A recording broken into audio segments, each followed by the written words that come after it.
And now it's time for us to talk about how global investors view this budget, whether it has in fact changed sentiment as far as foreign investors are concerned. The finance minister spent a lot of time in his opening remarks talking about the need to welcome FII and FDI investments, but will all of that actually translate into flows coming into the country? Those are the questions that we're going to be addressing here. With me in the studio, Rahul Bhasin of Bearings, Mukesh Bhatani of BMR, joining us from Hong Kong, Art Vu of Fitch. In our Mumbai studio, Sanjay Nair of KKR, and joining us from Washington, D.C., Ron Summers of the US IBC. Gentlemen, appreciate you joining us. Art Vu, let me start by asking you, because, you know, there's been this sword of Damocles hanging over the government's head. Will the government face a ratings downgrade? Will the rating agencies actually move or not? On the basis of what you've heard from the government today in terms of the fiscal deficit number, they've done 5.2 for this year, talking about 4.8 and being able to deliver on that for FY14. Do you believe those numbers? And in the light of that, how would you view this budget? Yeah, it's a modestly encouraging development. They've tried to stick with their fiscal consolidation target they had set out earlier last year. So yeah, it's an encouraging development. Okay, that's the first reaction coming in from Fitch. Rahul Bhasin, makes any difference to foreign investors? They made a sales pitch for to foreign investors. Are you buying it, not buying it? What's the deal? I think there are several larger issues which I think have been unaddressed. To start with, I think, you know, on the foreign currency side, the rupee's depreciated considerably, but we've also had a scenario since 2008 to now where our foreign debt has gone up from $225 billion to $380 billion.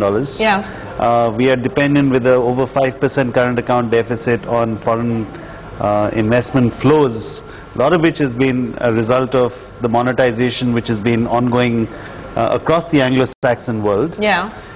So I think that we are in a very precarious condition. Europe still has got a great threat of deleveraging, and possibly an inherent banking crisis somewhere in its mix, still pending, even though the US is looking up today. I think that in this macroeconomic environment globally and how vulnerable we are, I would have expected the government to, be far tighter as far as the expenditure side was concerned.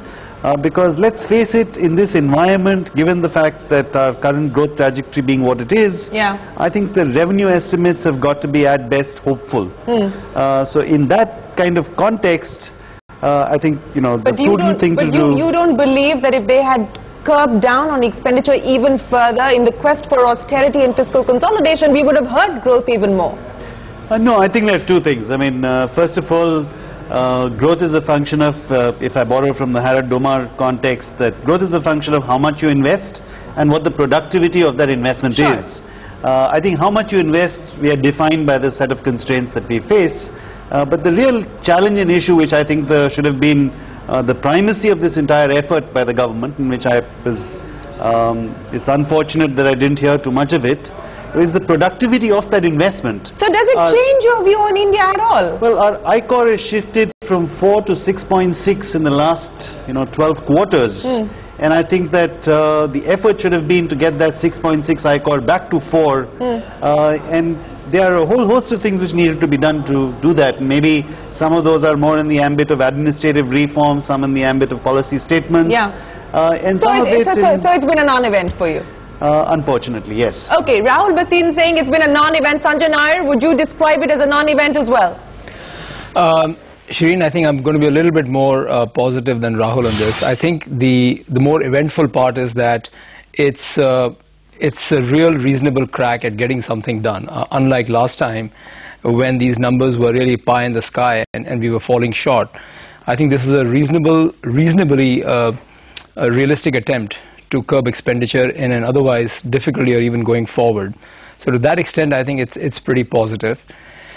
I think the other positive thing I hear is that, the finance minister has tried small measures in getting the savings and investments going. And again, we can talk about the details later. I think that's pretty positive as you read the text. Because, we were falling on both investment rate as well as savings rate, which has really been the backbone of the local economy. And I think the final thing is that, as we've been saying for quite some time, it finally boils down to all the stakeholders at the table around the finance minister and the prime minister delivering upon the promise, and that's getting things done so that the private sector sentiment is back to make investment. That's the key here, which obviously the budget statement can't lay out, but I hope that's what the follow-through is. So we have a difference of opinion on our panel here. The KKR view is a little more generous. The Barings view is decidedly negative. Let me get in Ron Summers from the USIBC. Ron, appreciate you joining us here on CNBC TV 18. How have you read this budget, the last one that was presented by Pranab Mukherjee? You know, foreign investors went to town writing letters to everybody saying it was a disaster, it was bad for foreign investors, bad for India and foreign flows into India. Do you feel better about the India story and about foreign investors willing to put money into India post this?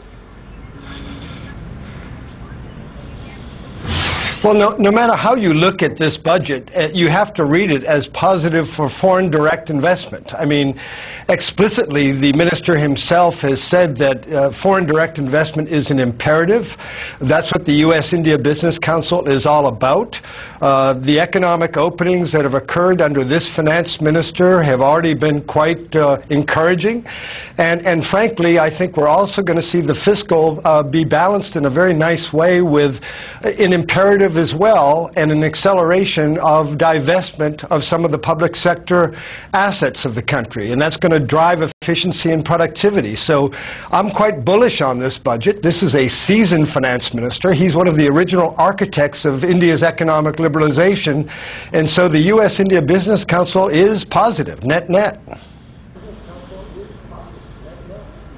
What would the highlight, Ron Summers, be as far as this budget was concerned? Is it the fact that he promised to deliver a fiscal deficit number for this year of 5.3, better that at 5.2, and he's held out, some would say, a very ambitious target of 4.8%. Is it fiscal deficit that you would take away as the big highlight that gives room to foreign investors to believe in the India story?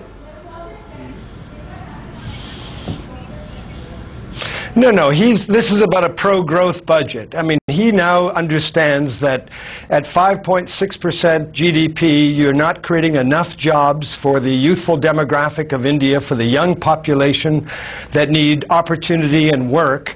And that's going to come from greater efficiencies being driven by involvement of the private sector, by divestment of the public sector companies. So I think you're going to see an acceleration of divestment. And you're going to see open arms and a welcome for foreign direct investment, including in some very needed areas like the insurance sector. I read in the tea leaves of this budget announcement these kinds of openings that we can foretell in the coming months. So whether or not there's going to be political consensus, I think this was given the national elections coming up in the early part of next year, this is a very prudent budget, fundamentally sound and positive for foreign direct investors.